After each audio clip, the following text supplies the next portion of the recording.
page 7 is very interesting. The top says the matchup. This comes from a computer program we have which showed the race by fractions. Now, this is a lot better than just looking at the fractions and deducing where a horse is by looking at the fractions as we did on the board there. But this shows two horses, the winner and the place horse in this race. Now the winner starts horribly in the first fraction. And this horse sure didn't take the lead. In fact, horse number 1 took the lead, and horse number 1 ends up 5th, if you'll notice to the right. Horse number 7, or number 2, I guess it is. Yeah, he's 7th. Number 2 is the winner of this race. He starts 7th. He makes a big second fraction, or the misnomer turn time move, and drops down, has a losing. Ugh. So he's down there, way down about 5th or 6th on the third fraction, but he wins the race and pays well. Now the horse that places starts well down, about 5th from the bottom, and moves steadily upward. He would be the horse that your visual perception would say should be the winner. Well, it placed. Look down at the bottom of that page, and you'll see that the winner, Joe, paid $26.80. He certainly wasn't the horse that the visual matchup would have got.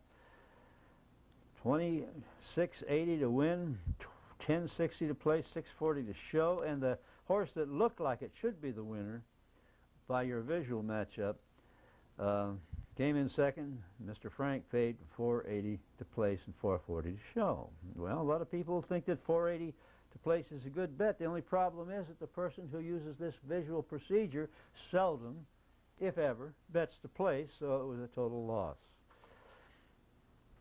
You see where the compounded ratings above present a slightly different picture. The horse that has the EPR horse ranks 5th. Mr. F ranks 2nd early pace and continues on to have some good rankings. He places. But our winner, he's early, he's 4th, he's late, he's 2nd. His total of late and early is 3rd. His turn time, which is a compounded rating, extracted rating, extrapolated from the fractions, and his hidden, which is definitely a compounded rating, they're both number 1. So you can learn a lot more from compounded ratings. Now the next page is page 8, which is the same as we showed you on the blackboard earlier. Study that. The next page is just a repetition of the most important phrase that you can adapt if you want to truly become a consistent winner of races and profit. The word is corollary. Now, we've defined corollary in a lot of manners. But you don't need a dictionary definition. If you do, go look it up. Corollary is something which supports, substantiates another factor. The more substantiating factors, which are corollaries, that you have to enforce your original decision, the more likely you are to make that decision. Now, I know a lot of people say, well, I like that horse. Well, I'm going to bet that horse. Okay. But they don't have anything to support that bet. When they lose, they are crushed. If you have a number of corollaries that support your decision, you're more likely to make that decision with enough money behind it in your wager to make handicapping profitable. It's easy to come up with a single readout or a single factor decision and go bet $2. But you can't even pay for this tape with $2 bets. You've got to have substantiation to make that decision a positive one that you're confident of. You're not going to win them all. Anybody who thinks you can win all the races, I know people who said, well, I'm going to wait till I have something that will win all the races before I'm going to make my first bet. Well, I met them when they were 20. They're now 68. And they haven't made a bet yet. A little facetious, but, you know, you get the idea. What you need is something to support you. What do we have in therapy? When people start to get well from some problem, they get a support group, or they go back to the therapist for support. We all need support. If we get a good habit out of a bad habit, we need something to support the continuation of that positive, and the corollary is the way to do it. Those of you who do not use all your corollaries, who just stop at one because it worked yesterday and the day before, and then you had that losing day, and you say, why? The answer is you did not consult your full set of corollaries. Now, we have what we call prime corollaries. Prime corollaries are the ones representing the readouts we had on our earlier programs, right up until Pace Launcher 4, and then we added some others in synthesis, which is our best, most productive program. The prime corollaries are, and this particular readout you may not recognize because it's taken from the TrackMaster download, but it contains what you have on your synthesis that is not for the TrackMaster download. Your primary corollaries include early pace rating.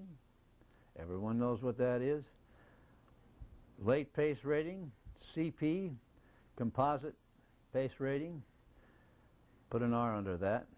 Turn time, which is a misnomer for the second fraction. We called it the hidden fraction for years, and then a guy I knew named Sam Sedgwick, he liked to call it turn time, so we called it turn time, and then it came into books, popular usage as turn time, but it's not always run on the turn, but it is essentially the second fraction. As we've gone into chaos math, it is more than just the second fraction, but that's another story, which we'll get into sometime, not today.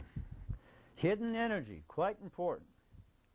Before chaos math, hidden energy was simply the two hidden fractions added together and averaged, the second and third fraction. Now it's a little bit more intricate, but it's essentially the hidden fractions. Hidden energy is the hidden fractions, the second and the third, which are not shown in the racing form. They have to be extracted from the calls that are in the racing form.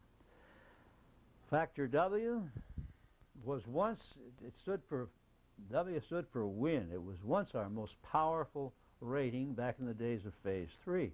It is still powerful, but it is not the all-powerful rating because racing has changed. Factor W was a composite of early and late, weighted, fractionalized, and all sorts of little manipulations to it, and it's still rather powerful, but not as powerful as it once was. The line score is the composite of adding those things up, and the rank divides it by the number of things used. Also, we've repeated factor X by itself over to the right in the primary corollaries because so many people are finding that factor X in the top 3 and at the most 4 is producing all the winners all over across the nation that we isolated it once again. Entropy is, for some people, a prime corollary.